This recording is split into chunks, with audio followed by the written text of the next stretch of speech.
안녕하세요. 반갑습니다. 테크 흐름을 살펴보는 IT 뉴스. 여러분께서 지금 보신 영상은 러빈 뉴스입니다.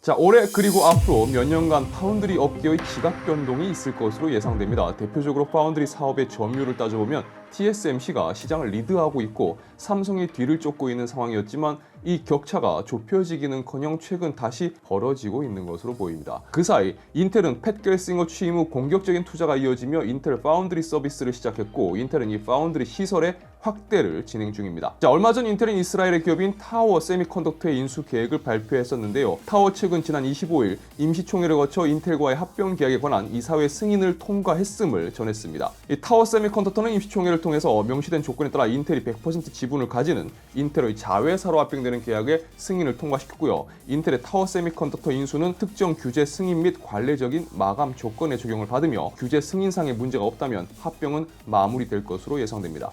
지난 타워 인수 관련 소식을 전해드리면서 말씀드렸었지만 인텔이 타워 세미컨덕터를 인수하면서 얻을 수 있는 이점이라고 한다면 타워 세미컨덕터가 확보하고 있는 고객사 및 생산 기술, 그리고 이 회사가 주력으로 생산하는 반도체가 산업 및 자동차, 그리고 모바일 및 의료, 항공, 우주, 방위 등에 적용되는 것을 감안할 때 인텔의 사업 영역 확장을 도모할 수 있는 점, 그리고 이스라엘에 있는 두 곳의 제조시설과 미국에 있는 생산시설 두 곳, 그리고 마지막에 일본에 있는 생산시설 세 곳 등 생산시설의 추가 확보를 생각해 볼 수도 있을 겁니다. 여기에 타워 세미컨덕터가 현재 이탈리아에 설립 중인 제조시설도 감안을 해야 될 겁니다.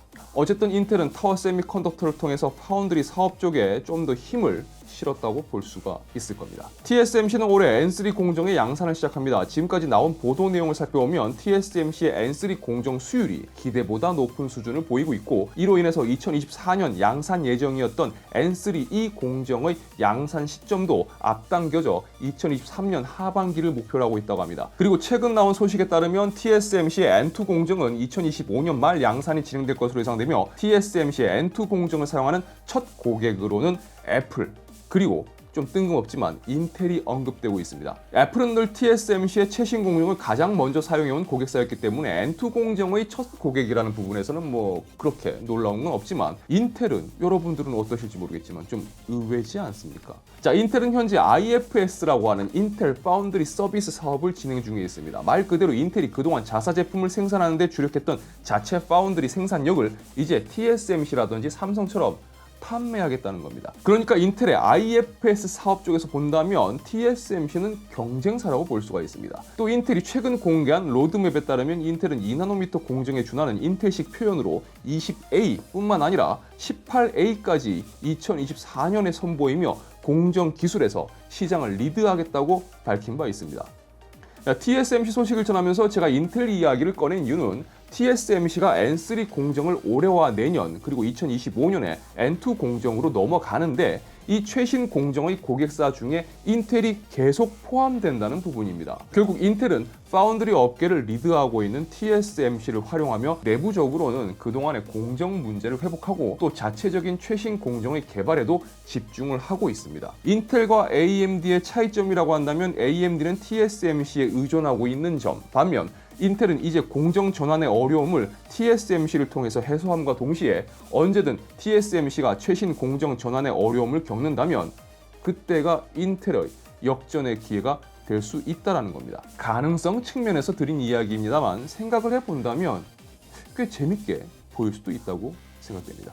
자, 엔비디아는 올해 중으로 RTX 40 시리즈를 선보일 것으로 기대를 모으고 있습니다. 그리고 최근 이와 관련해서 몇 가지 루머가 있었는데요. 우선 얼마 전 GTC에서 엔비디아가 호퍼 아키텍처를 선보이면서 최초로 PCI Express 5.0을 사용한 제품을 공개했습니다. 그와 더불어서 소비자용의 RTX 40 에이다 러블레이스 아키텍처도 PCI Express 5.0을 사용할 것으로 알려져 왔었는데요.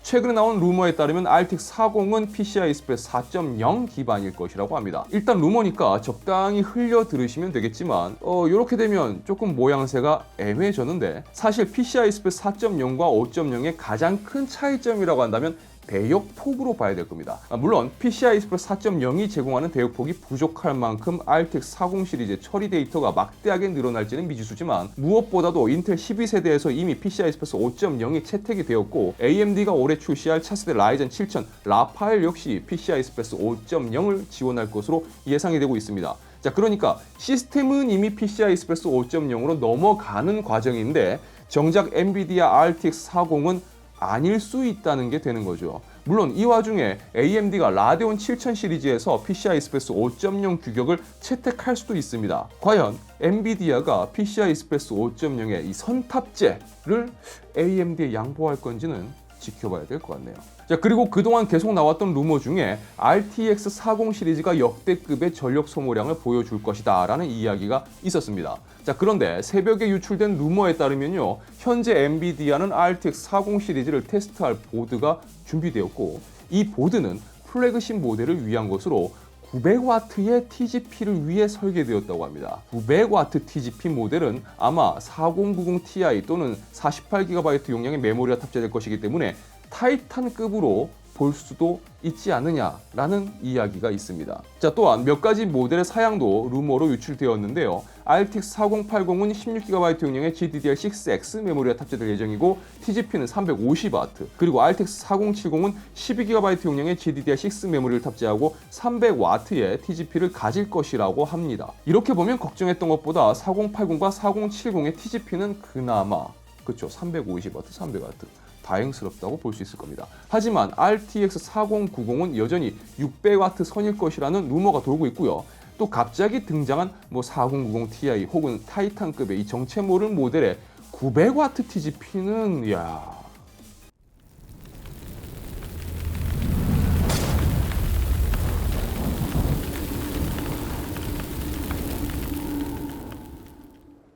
물론 이 900W TGP가 사실이라고 하더라도 제품의 포지션을 생각해 본다면 일반 소비자용은 아니기 때문에 그쵸, 현실감은 좀 떨어지지만 그럼에도 불구하고 분명 또 소비자분들 중에선 이런 제품을 고집하는 분들 계시잖아요. 그런 분들이라면 이제 출시될 다음 세대 그래픽카드와 CPU로 이렇게 시스템을 구성하게 되면 CPU와 GPU만으로 1400W 이상의 전력 소모가 가능한 신세계가 열릴지 모르겠습니다.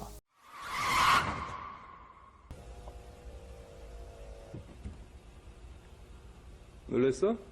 그 중구 형 이거 장난이 너무 심한 거 아니오? 미안. 쏘리. RTX 40 시리즈는 현재 9월이라든지 10월에 나올 것이라는 발표설, 루머가 돌고 있습니다. 물론 루머입니다. 아닐 수도 있어요. 어쨌든 900W. 오늘 나온 소식이지만 참 놀랍네요. 자, 유튜브 러베더 채널에서는 IT 관련 정보와 리뷰, 언박싱, 그리고 팁을 전해드리고 있습니다. 영상이 유익하시다면 좋아요와 구독, 그리고 알람 설정 부탁드리겠습니다. 시청해주셔서 진심으로 감사합니다. 지금까지 아토였습니다.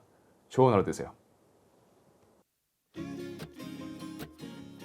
이번 달 저희 구독자분들은 어떤 축하할 일들이 있었을까요? 22일 구독자 4869님께서 생일이셨다고 합니다. 늦었지만 생일 진심으로 축하드립니다. 세 번째 맞는 호랑이띠인데 축하해주세요 라고 말씀을 해주셨습니다. 세 번째면 36번째 생일이신 거죠? 맞나요? 네, 생일 정말 진심으로 축하드립니다. 행복한 생일 보내셨을 거라고 생각할게요. 축하가 안 늦어서 너무너무 죄송합니다. 축하해요. 자, 그리고 22일 구독자 한건희 님도 생일이셨다고 합니다. 생일 진심으로 축하드립니다. 축하 좀 늦었습니다. 죄송해요. 축하합니다. 자, 그런데 다른 말씀이 없으셔가지고 제가 생일 축하드린다는 말밖에 그 이야기가 없네요. 축하합니다. 그리고 23일 시그마스님께서 생일이라고 하셨습니다. 생일 정말 축하드립니다. 자, 사연을 보니까 놀라운 게 대학을 2번이나 다니게 되었다고 하셨어요. 그러니까 이 내용을 제가 잘 이해했는지 모르겠는데 편입이라든지 이런 게 아니라 완전히 수능도 다시 보시고 새롭게 대학에 입학하신 거죠. 그걸 말씀하신 거죠. 만약 그렇다면 정말 대단하십니다. 진짜 존경스럽습니다. 제 생각이지만 사실 이런 선택이 절대 쉬운 게 아니거든요. 사람의 인생이라는 게 굳이 따지고 보면 일회용품과 비슷하다고 생각합니다. 저는. 왜냐하면 일회성이니까 한 번밖에 없잖아요. 그 길이는 끝까지 가봐야 알 수 있는 거라서 사람마다 내게 주어진 인생이 얼마나 남았는지는 모르잖아요. 그 불확실함을 안고 살아가야 되는데 그 속에서 뭔가 또 지나온 과정들을 새롭게 다시 리셋을 시켜서 뭔가 새롭게 시작한다는 건 정말 큰 결심이 필요하고 또 추진력이 필요하다고 생각됩니다. 뭐 더 나은 삶을 위해서라고 말씀하시긴 했지만 결국은 그게 그거잖아요. 내 꿈을 위한 선택이라는 거. 그걸 건데 안전하게 현실과 타협하고 살 건지 또는 리스크를 감수하더라도 도전을 할 건지, 물론 뭐 무엇을 선택하든 이 두 가지 중에서 정답은 없다고 생각합니다만 개인의 선택이니까 개인적으로는 저는 이런 도전하는 모습과 도전하는 인생은 상당히 훌륭하다고 리스펙한다고 생각합니다. 멋지십니다. 그리고 목표를 꼭 이루시길 응원하겠습니다. 파이팅! 자, 요즘은 새로운 소식들이 좀 뜸하고요. 어떻게 보면 좀 조용한 시기인 것 같습니다. 그 와중에 제가 이제 리뷰 컨텐츠에 좀 비중을 좀 키우려고 좀 힘을 좀 싣다 보니까 뉴스로 찾아뵙는 횟수가 꽤 줄어든 것도 있습니다. 제가 현재 이 영상 제작 방식을 조금씩 이제 다듬어 가고 있으니까요. 앞으로 좀 더 자주 찾아뵐 수 있도록 하겠습니다. 자, 오늘도 행복한 하루 보내세요. 구독자 여러분, 사랑합니다.